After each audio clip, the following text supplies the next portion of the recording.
தாய்க்கல் தர்பாவுடைய நிகழ்ச்சியில் இரண்டாம் நிகழ்ச்சியாக ஜமாத்தினுடைய மூத்த தாய் சில்மி மௌலவி அவர்களுடைய ஒரு உரை இருக்கின்றது. சில்மி மௌலவி அவர்களை அஸ்ஸலாமு அலைக்கும் வரஹ்மத்துல்லாஹி இன்னல் ஹம்துலில்லாஹ் நஹ்மதுஹு வ நஸ்தஈனுஹு வ நஸ்தக்ஃபிருஹு வ நஊது பில்லாஹி மின் ஷுரூரி அன்ஃபுஸினா வ ஸய்யிஆத்தி அஅமாலினா மன் யஹ்திஹில்லாஹு ஃபலா முضில்ல லஹு வ மன் யுضلل ஃபலா ஹாதிய லஹு வ அஷ்ஹது அன் லா இலாஹா இல்லல்லாஹு வஹ்தஹு லா ஷரீக லஹு வ அஷ்ஹது அன்ன முஹம்மதன் அப்துஹு வ ரசூலுஹு. அன்புக்குரிய இஸ்லாமிய பேச்சாளர்களே, உண்மையில் தாய்க்களுக்கு ஏதாவது ஒரு தகவலை சொல்வதற்கு வாய்ப்பு கொடுத்த முதல் கண் இறைவனுக்கு நன்றி செலுத்தியவனாக எனது தலைப்புக்கு நான் வருகிறேன். அன்பார்ந்த இஸ்லாமிய தாய்க்களே, எனக்கு கொடுக்கப்பட்ட தலைப்பு குர்ஆனுக்கு முரண்படுகிற அந்த ஹதீஸ்கள் சம்பந்தமாக அதனுடைய உசூலின் விவரம் குறித்து பேசுமாறு பணிக்கப்பட்டிருக்கிறேன். இந்த தலைப்பு பேசுவதற்கான அடிப்படை நோக்கம் சமூகத்துக்கு மத்தியில் எல்லாராலும் மிகப்பெரிய குற்றச்சாட்டாக முன்வைக்கிற அம்சம்தான் இந்த சிபிஜே சொல்லுகிற இந்த ஜமாத் இந்த நாட்டிலே வீரியமாக பிரச்சாரத்தை மேற்கொள்கிறார்கள். வெறுமனே பிரச்சாரம் மாத்திரமில்லாமல் மாற்று மத சகோதரர்களுக்கு அவங்க கேட்கிற கேள்விகளுக்கு எப்படியெல்லாம் பதில் சொல்லலாம் என்று ஒரு தகுதியான ஒரு ஜமாத்தாக இந்த ஜமாத்தான் இருக்கிறது என்றெல்லாம் பேசினாலும் கூட இந்த பிரச்சாரத்தை முடக்குவதற்கு, எங்களுடைய வீரியத்தை முடக்குவதற்கு அவங்க கையாளுகிற மிகப்பெரிய ஒரு சூழ்ச்சி என்ன தெரியுமா? இவர்கள் ஹதீஸை மறுக்கிறார்கள், ஹதீஸை மறுக்கிற கூட்டம் என்று பொய் பிரச்சாரத்தை மேற்கொண்டு எங்களோட தௌவாக்களை முடக்கி எங்களோட பிரச்சாரத்தை சோர்வு நிலைக்கு உள்ளாக்குவதற்கான சில வேலைகளை சலஃபி கூட்டம் முதல் பல ஜமாத்துகள் கையெடுத்திருக்கிறார்கள்.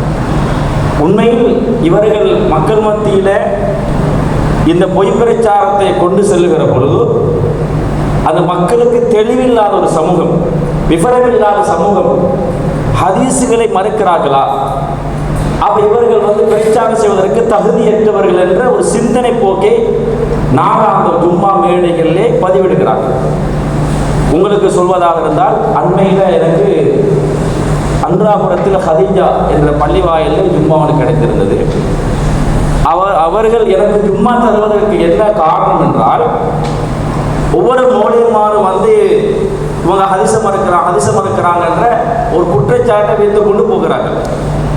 அந்த மக்கள் என்ன முடிவெடுக்கிறாங்க கேட்டால், ஹதீஸை மறுக்கிறாங்க முட்டையா பேசிட்டு போறாங்க. என்ன இதுக்கான விவரம் எங்களுக்கு தேவை, அது சம்பந்தப்பட்ட மௌலியமார்கள் கொண்டு நீங்க இந்த ஜும்மா மேடை ஏற்ற வேண்டும் என்று பொதுமக்களின் வேண்டுகோளுக்கு இணங்க எனக்கு ஒரு தலைப்பு கொடுக்கப்படுகிறது. ஜமாத்தோட அனுமதியோடு நம்ம என்ன செஞ்சோம், அங்கே போய் முழுமையான பிரச்சாரத்தை அங்கே செய்தோம். எதிர்த்து யாரும் கேள்வி கேட்கல.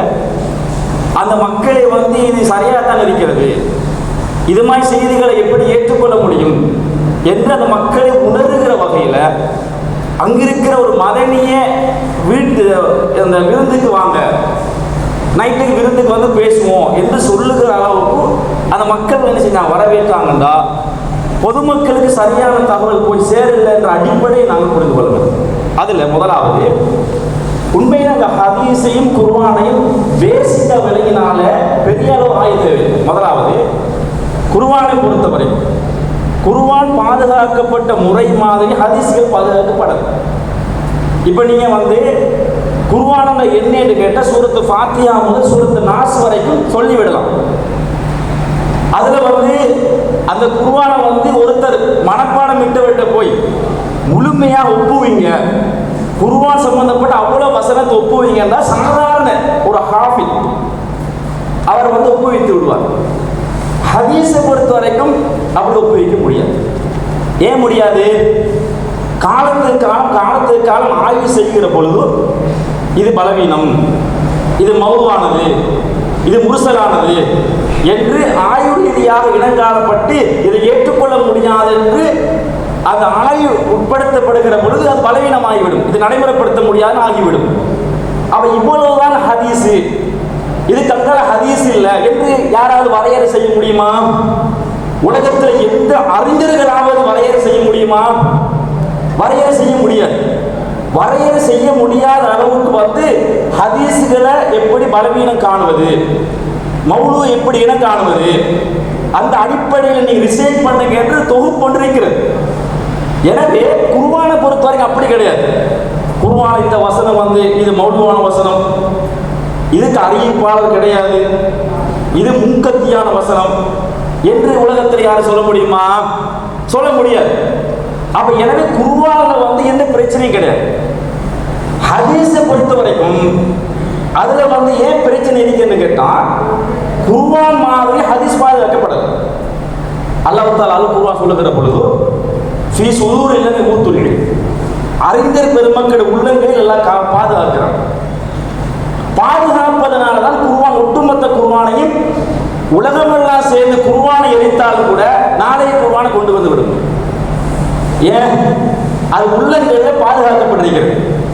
ஹதீஸுகள் ஒட்டுமொத்த ஹதீஸ் உள்ளங்கள் பாதுகாக்கப்பட்டிருக்கிறதா?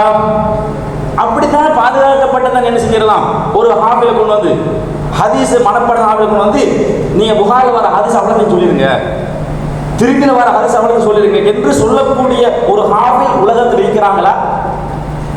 சஹாபாக்கள் யாராவது அப்படி இருந்தாங்களா? சஹாபாக்களுக்கு ஒரு சஹாபிக்கு தெரிந்த செய்தி இன்னும் சஹாபிக்கு தெரியாது. உமர் அலிக்கு தெரிஞ்ச செய்தி இன்னொரு சஹாபிக்கு தெரியாம இருந்திருக்கிறது. குர்ஆனை பொறுத்த வரைக்கும் ஒட்டுமொத்த சஹாபாக்கள் ஒரே நேரத்தில் எல்லா வசனமும் தெரியும். ஆனா எல்லா ஹதீஸ்களும் ஒரே நேரத்தில் சஹாபாக்களுக்கு தெரியாது.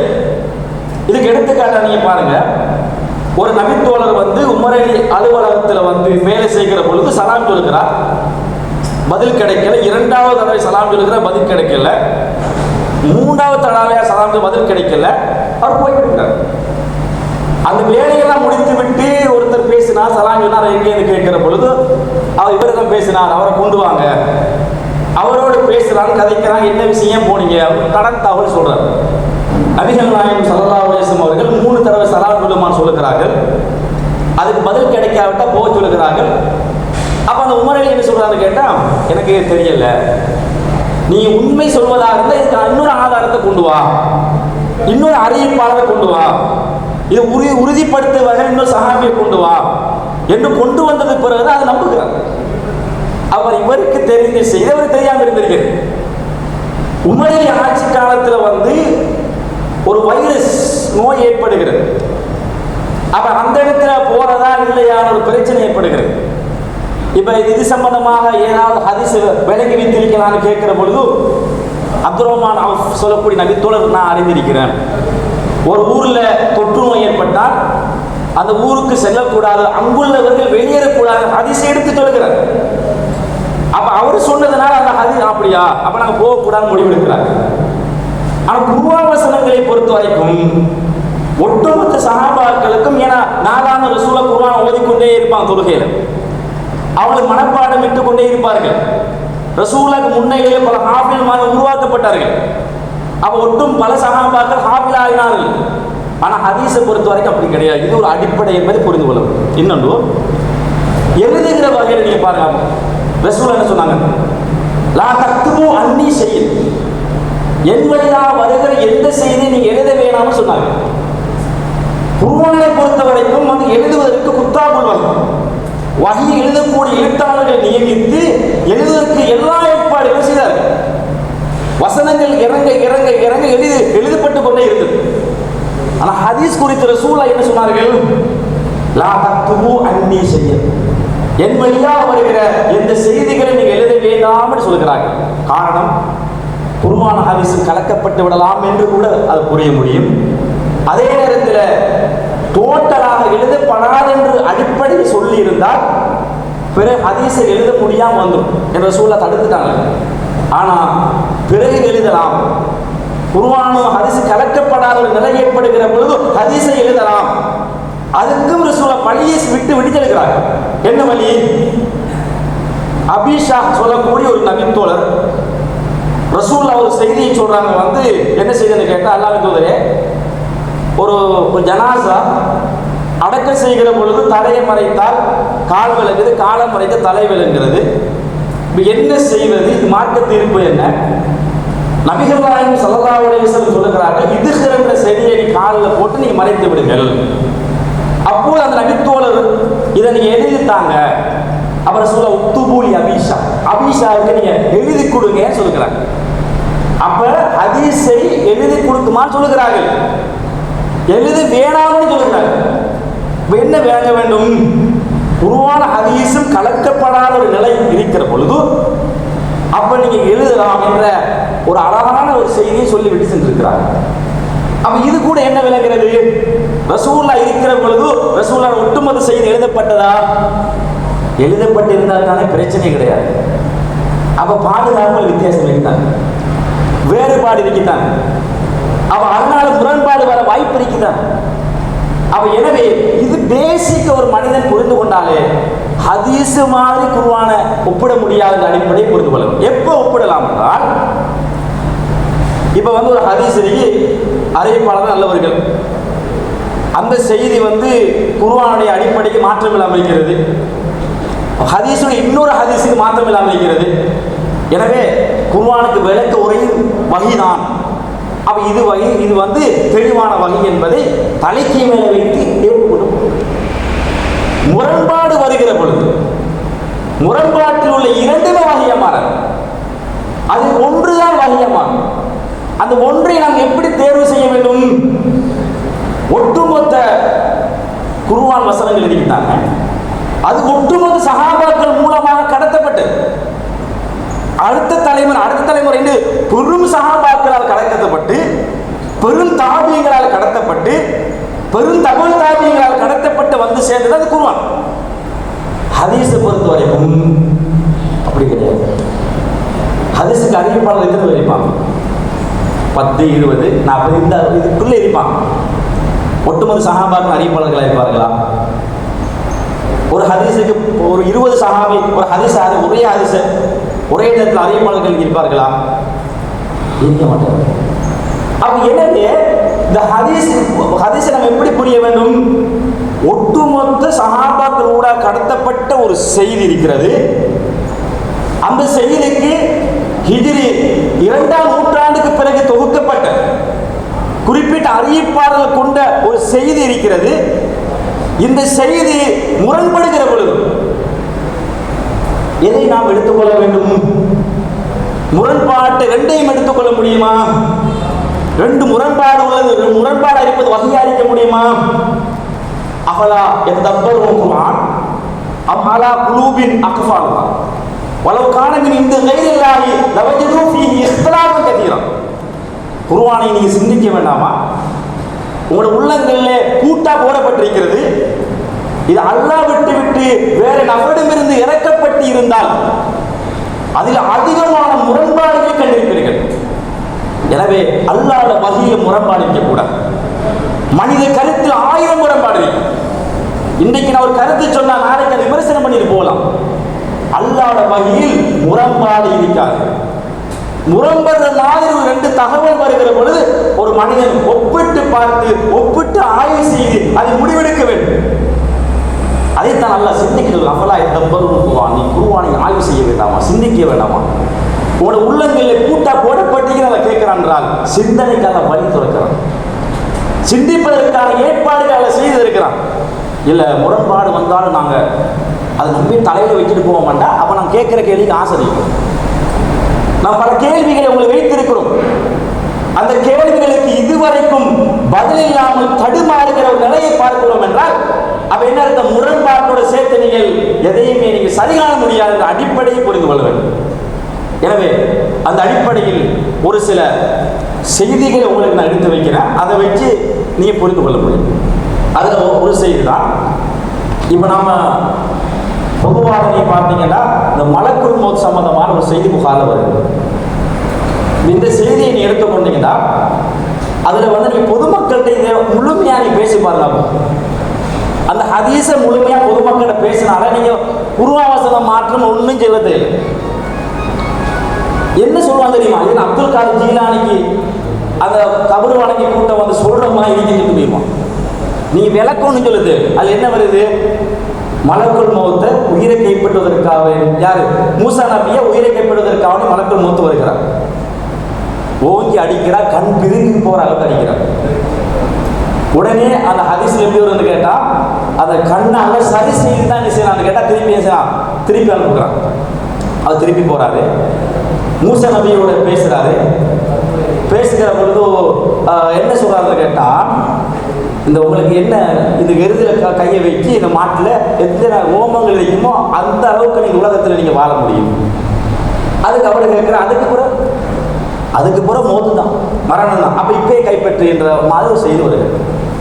அதுல அவர் போய் என்ன சொல்வார்னு கேட்டா, என்னை நீ அனுப்பியிருக்கிற அரசல் தனி லா யுரிதுல் மௌத்தை விரும்பாத ஆட்ட போய் என்னை அனுப்பியிருக்கிறார் என்று மூசா நபியை பற்றி தவறாக அல்லாஹ்விடத்தில் ஒப்புவிக்கிறார். அப்ப தவறாக ஒப்புவிக்கிற அளவுக்கு ஒரு நபி நடந்து கொள்வாரா? ஒரு கேள்வி. இரண்டாவது கேள்வி, ஒரு மூசா நபி ஒரு மலக்கு அடிவாங்கி கண் பிதுங்கிற அளவுக்கு அடிவாங்கிற அளவுக்குள்ள பலவீனமானவரா மலக்குள் மௌத்? இரண்டாவது கேள்வி. மூன்றாவது கேள்வி, அந்த மலக்குள் மௌத்துடைய கட்டளை என்ன? கைப்பற்றுமாறு உள்ள கட்டளை. கைப்பற்றாமல் செலவிக்கிறார். அல்லாஹ் சொல்லுகிறான், அல்லாஹ் இட்ட கட்டளைக்கு மலக்குமார்கள் மாறு செய்ய மாட்டேன் சொல்லுகிறான். இந்த வசனத்தின் நிலைமை என்ன? மாறு செய்து விட்டார். அடித்தாலும் உதைத்தாலும் காயப்படுத்தினாலும் அதை கைப்பற்றி விட்டு செவிக்க வேண்டும். ஆனா கைப்பற்றாமல் போயிருக்கிறார். எனவே இந்த செய்திகளை நாங்கள் மக்கள் மத்தியில் இது குர்ஆனுக்கு அடிப்படைக்கு மாற்றம். குர்ஆன் அடிப்படைக்கு மாற்றம் மட்டுமல்ல, இதை நம்புவதனால் ஒரு நபியை நீங்கள் இழிவுபடுத்துகிறீர்கள், கேவலப்படுத்துகிறீர்கள். இப்படி நம்ம தெளிவான பிரச்சாரத்தை மேற்கொள்கிற பொழுது இதை மறைத்து விட்டு, என்னென்ன அடிப்படையில் நாங்கள் பிரச்சாரம் பண்ணுகிறோம் என்ற மறைத்து விட்டு எப்படி கொண்டு போய் சேர்க்கிறாங்க? ஹதீஸ மறுக்கிறார்கள். இந்த பிரச்சாரம் ஒரு காலத்தில், ஆரம்ப காலத்தில் உங்களுக்கு தெரியுமா, சுன்னத்துவ ஜமாத்தை சேர்ந்தவர்கள் தப்லீக் ஜமாத்தை சேர்ந்தவர் முன்னெடுத்த பிரச்சாரம் தான். எப்படி நம்ம வாங்குக்கு முன்னால சலவாத்து இல்லப்பான்னு சொன்னா சலவாத்தை மறுக்கிறாங்க. மொத்தா போன ஆளுக்கு நீங்க யாசின் ஓத வேணாம் சொன்னா குர்ஆன் ஓத வேணாம் சொல்றாங்க. கூட்டா திக்ர அடிக்க சத்தமா திக்ர அடிக்க வேணாம்னு சொன்னா திக்ர செய்ய வேணாம் சொல்றாங்க என்று ஒரு பிரச்சாரத்தை முன்னெடுத்தார்கள்.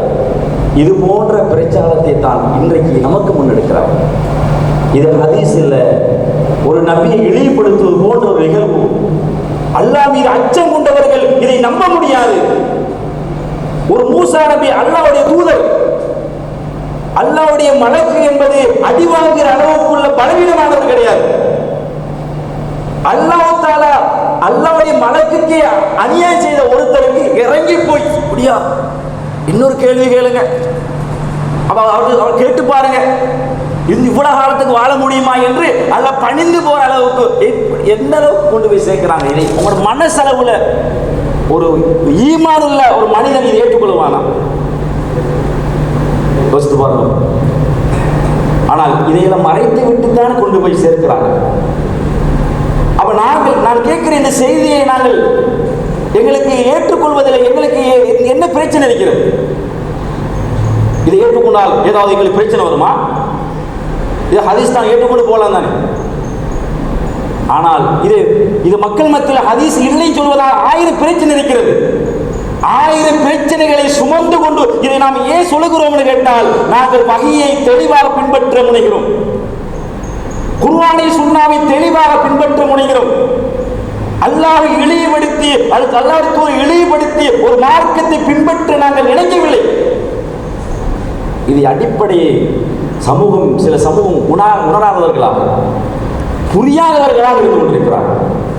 இன்னொன்று உங்களுக்கு தெரியும், இந்த லூத் அலைஹிஸ்ஸலாம் சமூகத்தில் மலக்க போனாங்க. அவங்க தவறான அடிப்படையில் நெருங்க போனார்கள். என்ன சொன்னாங்க மலக்கு?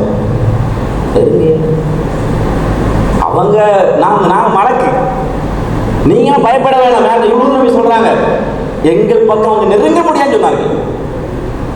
ஒரு மலக்கு அல்லாஹ்வுடைய கட்டளைக்கு ஒரு மனிதர் மாறு செய்கிற பொழுது, ஒரு நபி மாறு செய்கிற பொழுது உடனடியாக அல்லாஹ் தண்டிப்பான். யூனுஸ் நபி யார்? அவர் என்ன தவறு செய்தார்? அவர் வந்து அந்த மக்கள் மன்னிப்பு கேட்டு அல்ல கடைசி நேரத்தில் மன்னிச்சுட்டான். இதனால் கோவிச்சு கொண்டு போனார். அல்ல தண்டிச்சானா இல்லையா? மீன் வயிற்றுக்குள் சிறை வைத்து அவர் மன்னிப்பு மட்டும் கேட்காம இருந்திருந்தால் கியாமத்து நாள் வரைக்கும் சிறை வைக்கப்பட்டிருப்பார் என்று சொல்லுகிறார். அவர் செஞ்ச தவறு என்ன? அல்லாஹ் மீது கோவிச்சு கொண்டு போனோம். அதுக்காகவே நான் தண்டிச்சானா இல்லையா? இது அல்லாஹ்வுடைய மலக்குக்கு அடித்து சேதப்படுத்தியிருக்கிறார். அப்ப அல்லாஹ் இறங்கி போவானா அல்ல தண்டிப்பானா? எனவே இந்த பேசிய ஒரு மனிதன் புரிந்து கொள்ள வேண்டும் என்பதற்காக தான் இந்த செய்தியை வைத்து அடுத்த இடத்துல போகலாம்.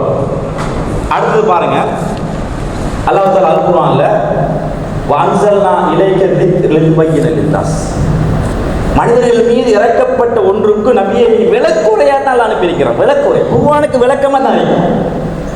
குர்ஆனுக்கு மாற்றமா ரசூலை பேச மாட்டாங்க. அதான் அடிப்படை உசூல்.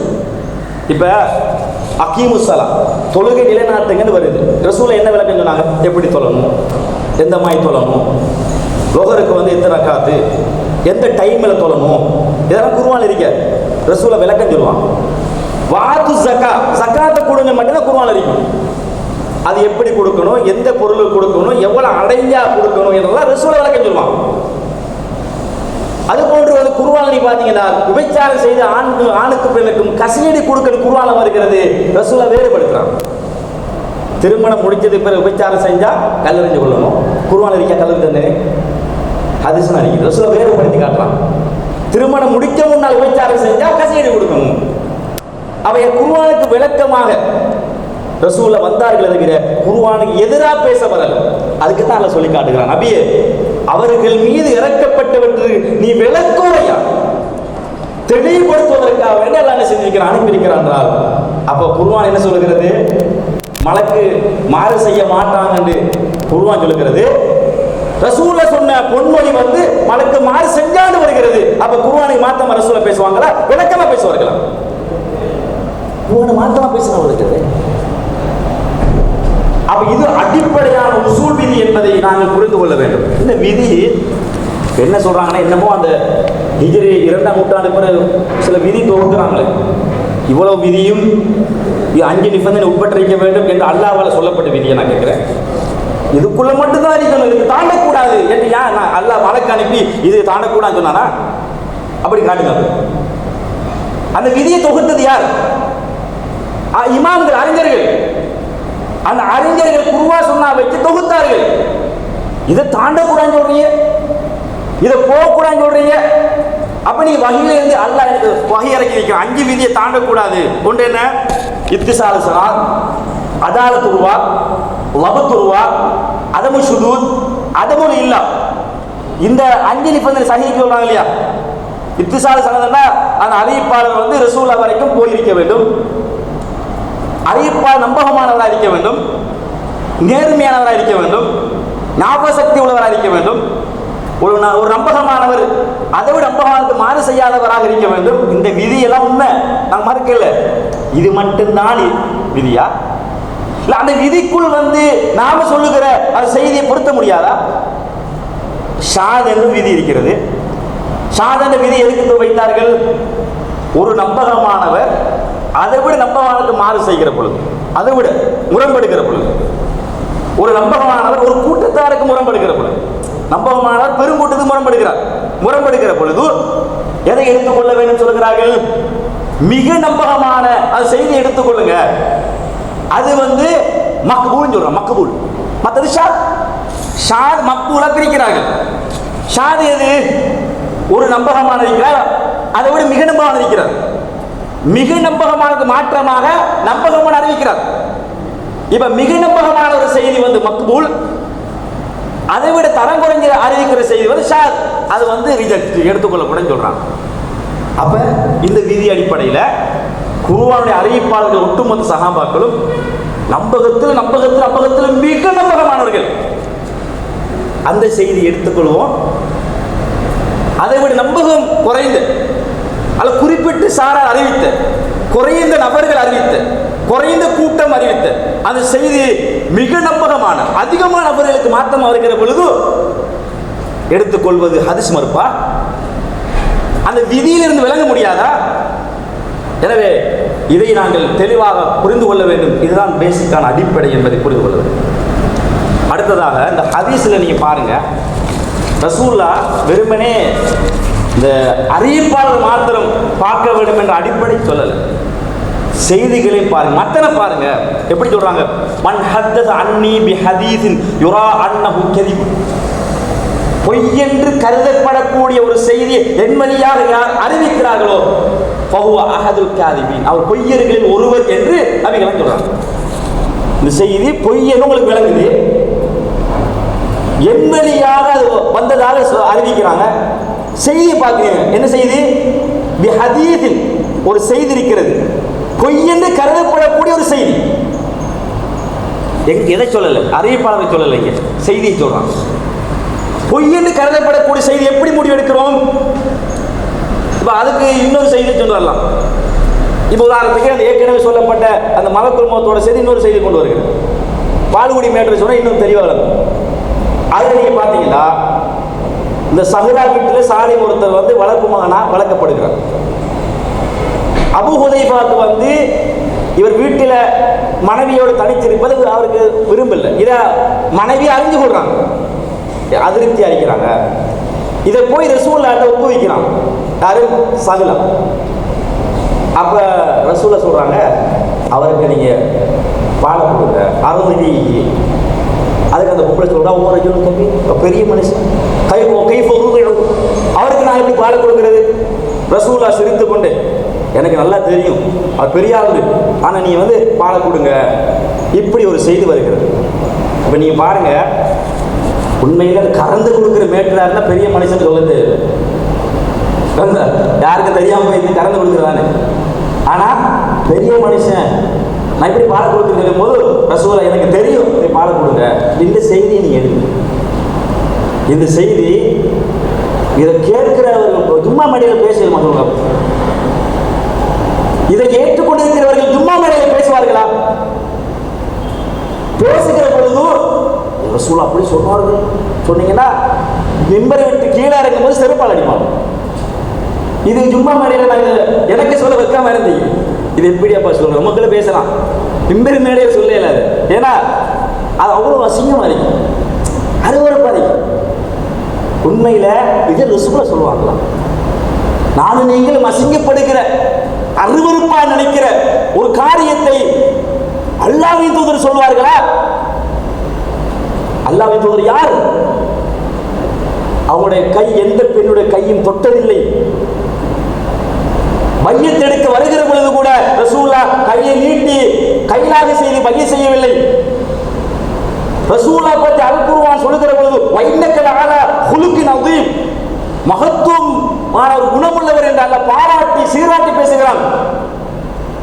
ரசூலா பிரச்சாரத்தை மேற்கொள்ளுகிற பொழுது அந்த மக்கள் மத்தியில் என்ன கேட்டாங்க? பக்கத்தில் லபீத்து ஃபீக்கும் உம்ரம் மின் கபில், உங்களோட எவ்வளவு காலம் வாழ்ந்திருக்கிறேன், என்னை பார்த்து நீங்க என்ன குறை கண்டிருக்கீங்க சொல்லுங்க கேட்டாங்க. பெண்கள் சம்பந்தம் ஏதாவது தப்பு நடந்திருந்தால், தவறு நடந்திருந்தால், அதுல கோளாறு இருந்தால் ரசூல் அவர் சொல்லியிருப்பார்கள். அல் அமீன் அஸ்ஸாதிக் என்ற பெயரை தான் சொன்னார்கள். இப்படிப்பட்ட நற்குல சிலர், சிறந்த ஒரு மகான், சிறந்த தலைவர், முன்மாதிரி மிக்க தலைவர், இப்படிப்பட்ட ஒரு தலைவர் இப்படி சொல்வாரா? பொய் இல்லையா இது? அல்லாஹ் சொல்லி காட்டுகிறான், லா யாமுரு பில் ஃபஹ்ஷா, மானக்கேடு அருவருக்கத்தக்க காரியத்தை அல்லாஹ் ஏவ மாட்டான். அல் ரசூலா ஒரு வஹியா ஏதாவது சொல்வதாக இருந்தால் அல்லாஹ்வுடைய வஹியை கொண்டு சொல்ல வேண்டும். அப்ப இது அல்லாஹ்வுடைய வஹியா இருந்தால் மானக்கேடு அல்லாஹ் ஏவ மாட்டான் சொல்கிறான். அப்ப ரசூலுல்லாஹ் குர்ஆன் மாற்றமா சொன்னார்களா? எனவே அப்ப இந்த செய்தி பொய் என்று விளங்குகிறது. அப்ப ரசூலுல்லாஹ் சொல்றாங்க, பொய் என்று கருதப்படக்கூடிய ஒரு செய்தியை என் வழியாக யார் அறிவிக்கிறார்களோ அவர் பொய்யர் என்று நபிகளை சொல்கிறாங்க. அப்ப இது எதை பார்க்க சொல்கிறாங்க? செய்தியை பாருங்க. பொய் என்று நாங்கள் எப்படி நாங்கள் விளங்குகிறோம்? ஒரு ஆள் இருக்கிறாரு, அவர் காம கொடூர், அவர் இந்த செய்தி அறிவிச்சாருன்னா பொய்யன்னு விளங்க மாட்டாமா? சரியான அறிவிக்கிறார், காம கொடூர்.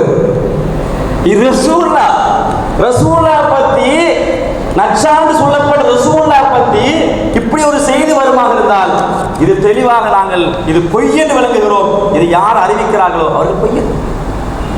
அப்ப நீங்க யோசித்து பாருங்க, இது பொதுமக்களுக்கு கொண்டு சென்றடைய வைக்கிற அடிப்படை பிழை அறிக்கிறது. எனவே வஹியை யார் தெளிவாக பின்பற்றுங்க.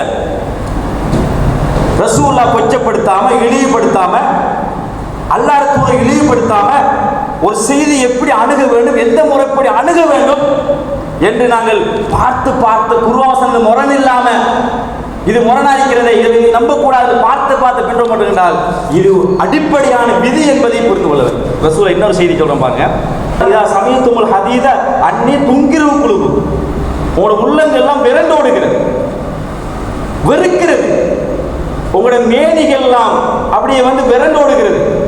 இந்த மாதிரி செய்தியை நீங்கள் கேள்விப்பட்ட ஒத்தரவுன் அன்னஹு மின்கும் பஈத், அந்த செய்தியை விட்டு நீங்கள் ஒதுங்கி பார்க்கிறீர்கள். இது ரசூலா சொல்லிக்க மாட்டாங்க. அப்படி நீங்க நினைச்சீங்கடா, கருதுனீங்கடா, வான அதுக்கும் நானும் அந்த செய்தியை விட்டு நான் ஒதுங்கிக் கொள்ளக்கூடியவன், அதுக்கும் எனக்கும் சம்பந்தம் இல்லை என்று ரசூலா சொல்றாங்க. எதை சொல்றாங்க? ஒரு செய்தியை பார்க்குறீங்க, உங்களோட உள்ள ஒத்துக்கொள்ளல, உங்களுடைய தோள்கள் எல்லாம் விரண்டோடுகிறது. எனவே அப்படியான ஒரு செய்தியை நீங்கள் கேள்விப்பட்டால் நீங்க தூரமாக நினைக்கிறீங்க, இது தூரமானது, அப்ப நானும் அதை விட்டு தூரமானது ரசூலா சொல்றாங்கடா. அப்ப செய்தியை தான் பார்க்க சொல்றாங்க.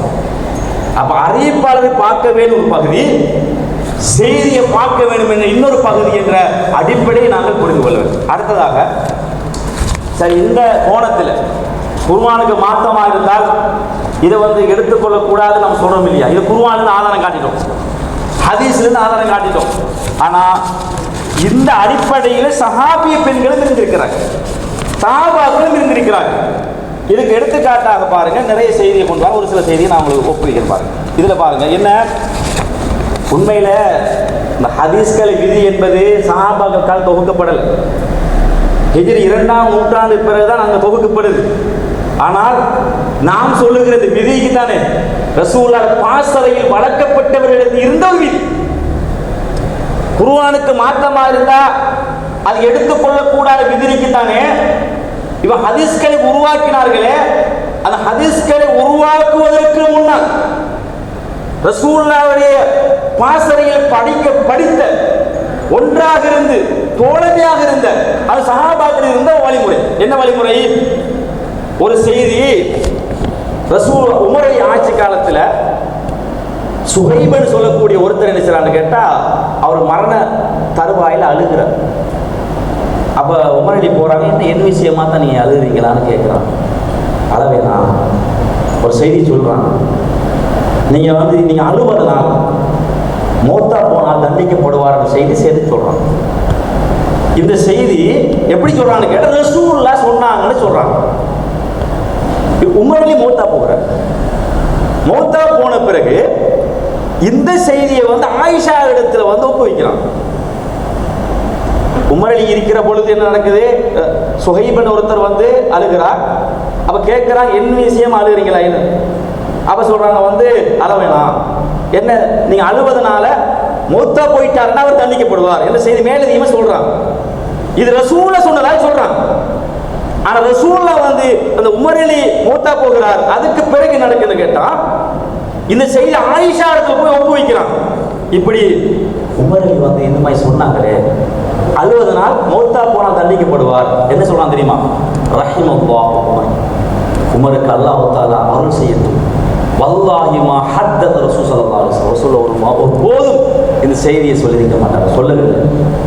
சொல்லிவிட்டு என்ன சொல்றான்னு கேட்டால், அல்-குர்ஆன் வசனத்தை எடுத்து காட்டி, வலா தஸ்ரு வாசரத்தும் விஸ்ர உக்ரா, ஒருத்தர் சுமையை மற்றவர் சுமக்க முடியாத வசனத்தை எடுத்து காட்டி, ஹஸ்புக்குமுல் குர்ஆன், உங்களுக்கு போதாதா, இந்த வசனம் உங்களுக்கு போதாதா, ஒரு செய்தியை விளங்குவதற்கு இந்த வசனம் போதாதா என்று குர்ஆன் வசனத்தை எடுத்து காட்டி அதை மறுக்கிறார்கள். சொன்னது யார்? யார் சொன்னதாக சொல்லப்படுகிறது? நம்பகத்திலும் ஒரு மிக நம்பகமான அறிவிப்பாளர் உமர் அலி அவர்கள், சுவர்க்கத்தில் நன்மாராய் கூறப்பட்டவர். அவர் சொன்ன தகவலை ஆயிஷா ரலி அவர்கள் எப்படி அணுகிறார் தெரியுமா? அல்லாஹ் அவருக்கு அருள் செய்யட்டும். ஆனால் குர்ஆனுக்கு மாற்றமா இருக்கு, உங்களுக்கு குர்ஆன் பத்தாதா, குர்ஆன் போதாதான்னு கேட்கலாம். அப்ப கேள்வி கேட்கப்படுது எப்படி தெரியுமா? உமர் அலியை பொறுத்த வரைக்கும் வந்து பொய்யர் கிடையாது. காது தப்பு செய்யும், காது தவறு செய்யும். நம்பகமானவர்களும் தவறு செய்ய வாய்ப்பு இருக்கிறது என்ற செய்தியை ஆயிஷா நாய் தெளிவுபடுத்துகிறார்கள். ரெண்டு செய்தி சொல்றாங்க. ஒன்று குர்ஆனுக்கு மாற்றமா இருக்கு, இரண்டாவது நம்பகமான ஆள்தான், பொய்யர் இல்லை. ஆனாலும் இது என்ன அடிப்படைன்னு கேட்டால், நம்பகமான ஆளுக்கு தவறு நடக்கும், கேட்கிற பொழுது மிஸ்டேக் நடக்கும். ரசூலுல்லாஹ் ஒரு செய்தியை கேட்டு அதுக்கு வேற மாதிரி விளங்கியிருக்கலாம். எனவே காதில் நடந்த கோளாறு என்ற அடிப்படையை வைத்து, குர்ஆன் வசனத்தை அடிப்படையை வைத்து எப்படி வஹியை முடிவெடுக்க வேண்டும் என்ற ஒரு அழகான பாடம் நடத்துகிறார்கள். இதைத்தான் நாங்கள் சொல்லுகிறோம். அப்ப ஆயிஷா இவர்களுக்கு வந்து ஹதீஸ் மறுப்பாளர்கள் சொல்வார்களா? அந்த பட்டத்தை கொடுப்பார்களா? எனவே நான் சொல்லுகிற அந்த விதி, நீங்க சொல்லுகிற விதியை உருவாக்குவதற்கு முன்னால் அந்த விதியை நாங்கள் மறுக்கல, ஏற்றுக்கொண்டிருக்கிறோம். ரசூலுல்லாஹ் மரணிச்ச அந்த தருணத்திலே சஹாபாக்கள் மத்தியில் இருந்த விதி என்ற அடிப்படையை நாங்கள் புரிந்து கொள்ள வேண்டும். அதுபோல நீங்க பாருங்க, அறிவிப்பாளர்கள் நீங்க எல்லாரும் கேள்வி வருன்னு தெரியுமா? புகாரில் அறிவிப்பாளர் வராங்க, இதுல எல்லாருமே நம்பகமான ஆளா ஆயிக்காம தானே. அப்ப இதுல ஒரு குறைய காட்ட சொல்றீங்கன்னு கேட்கிறான். நம்ம அதுக்கு தான் என்ன கேட்கிறோம்னு கேட்டா, நம்பகமான ஆட்கள் தவறு செய்வாங்கன்னு ஒரு விதி ஒன்று. ரெண்டாவது விதி என்ன தெரியுமா? ஒரு கொஞ்சம் பேருக்கு மாற்றம் அதிகமான ஆட்கள் அறிவித்தால் என்ன செய்ய வேண்டும், என்ன முடிவு எடுக்க வேண்டும்? அவர் நல்லவர் தான், ஷாது மறுக்கிறாங்க தானே, இது நல்லவர் தான், ஆனா இந்த இடத்துல முரண்பட்டிருக்கிறார், முரணில்லாமல் அறிவிக்கிற பொழுது அவரை எடுத்துக்கொள்ளுங்கள். அப்ப நான் பொய்யராக சொல்லலையே, அப்படி அந்த அறிவிப்பாளர்கள் யாரும் மறுக்கலையே. ஷாதுக்கு வர அறிவிப்பாளர்களை டோட்டலா மறுக்கிறார்களா? மறுக்கல. அந்த இடத்துல முரண்பட்டு இருக்கிறார் என்பதற்காக வேண்டி அந்த அறிவிப்பாளர்களை நாங்க சொன்ன செய்தி ஏற்றுக்கொள்ள மாட்டோம். அதே அறிவிப்பாளர் முரணில்லாமல் அறிவித்தால் ஏற்றுக்கொள்வோம். அதே மாதிரி தானே குர்ஆனுக்கு அறிவிப்பாளர் சஹாபாக்கள், அதுக்கு மாற்றமா புகாரில் வர செய்தி முரண்படுகிறது. அந்த அறிவிப்பால் நம்பகமான நல்லவர்கள் தான், முரண்படுகிற பொழுது அதை ஏற்றுக்கொள்ள மாட்டோம் செய்தியை. அதே அறிவிப்பாளர்கள் முரணில்லாமல் அறிவிக்கிற பொழுது ஏற்றுக்கொள்வோம். அப்ப அறிவிப்பாளர்கள் பொய்ன்னு நாங்க மறுக்கல, வேறொரு குறைபாடு சொல்லி மறுக்கல. முரணா அறிவிக்கிற பொழுது நீங்க ஷாதுக்கு என்ன ஒரு வழிமுறையை கையாண்டிருக்கிறோம், அந்த வழிமுறையை தான் நம்ம என்ன செய்கிறோம், குர்ஆனுக்கு முரண்படுகிற செய்தியை வச்சு நாங்கள் மக்களுக்கு பிரச்சாரம் பண்ணுகிறோம். இதைத்தான் ஆயிஷா அவர்களும் வந்து பிரச்சாரம் பண்ணிக்கிறார். இப்போ நாம சொல்லுகிற செய்தி எல்லாமே என்னமோ கற்பனையாக, எதுக்கும் ஆதாரம் இல்லாம இவங்களா ஒரு கண்டுபிடிச்சு ஒரு புதிய விதியை உருவாக்கி என்ற வகையில கோர்த்து விடுறாங்களே, இது பிழையான அடிப்படை என்பதை புரிந்து கொள்ள வேண்டும். எனவே ஒரு சுருக்கமான சில தகவல்களை உங்களுக்கு சொல்லியிருக்கிறேன். ஆனால் அந்த அறிஞர்கள் என்னென்ன அடிப்படையில் வந்து விதிகளை தொகுத்தார்களோ அதெல்லாம் வந்து நிறைய தகவல் இருக்கிறது. குறிப்பிட்ட இந்த தகவல் உங்களுக்கு போதுமான அம்சமாக இருக்கும். இன்றைக்கு எதை நாம் கேட்டோமோ அதை தெளிவாக படித்து தெளிவாக உணர்ந்து குர்ஆன் சொன்ன அடிப்படைகளை நல்ல முறையில் ஆய்வு செய்து படிக்கக்கூடிய நன்மக்களாக மாறுவதற்கு எம் அனைவருக்கும் இறைவன் கிருபை செய்வானாக. வா அல்ஹம்துலில்லாஹ்.